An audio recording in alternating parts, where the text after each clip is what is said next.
অন্তর্বর্তীকালীন সরকারের ধর্ম মন্ত্রণালয় উপদেষ্টা ডক্টর আ.ফ.ম. খালিদ হোসেন বলেছেন, দেশে কিছু সংস্কার আনার পর জাতীয় নির্বাচন দেয়া হবে। নির্বাচিত সরকারের হাতে অন্তর্বর্তীকালীন সরকার ক্ষমতা হস্তান্তর করবেন।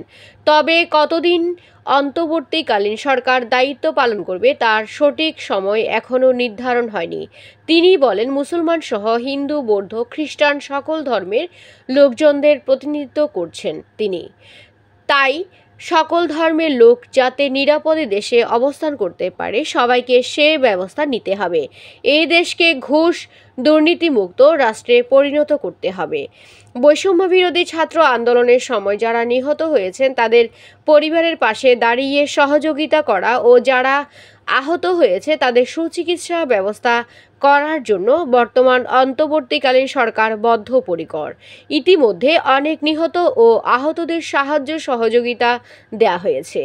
এই আন্দোলনে যে সমস্ত মাদ্রাসার ছাত্র আহত ও নিহত হয়েছে তাদের সরকারিভাবে সহযোগিতা ছাড়াও বিত্তবান লোকদের এগিয়ে আসার জন্য তিনি আহ্বান জানান। ধর্ম মন্ত্রণালয় উপদেষ্টা ডক্টর আ.ফ.ম. খালিদ হাসান গতকাল বৃহস্পতিবার চট্টগ্রামের পটিয়া আল জামিয়াতুল আরাবিয়াতুল ইসলামিয়া জিরি মাদ্রাসায় ছাত্রদের সাথে এক মত বিনিময় সভায় উপরোক্ত কথাগুলো বলেন।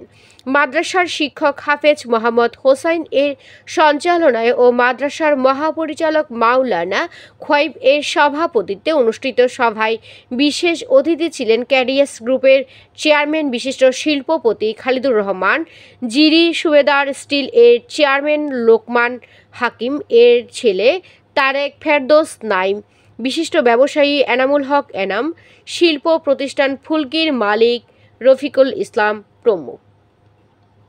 Desk news, HT Bangla.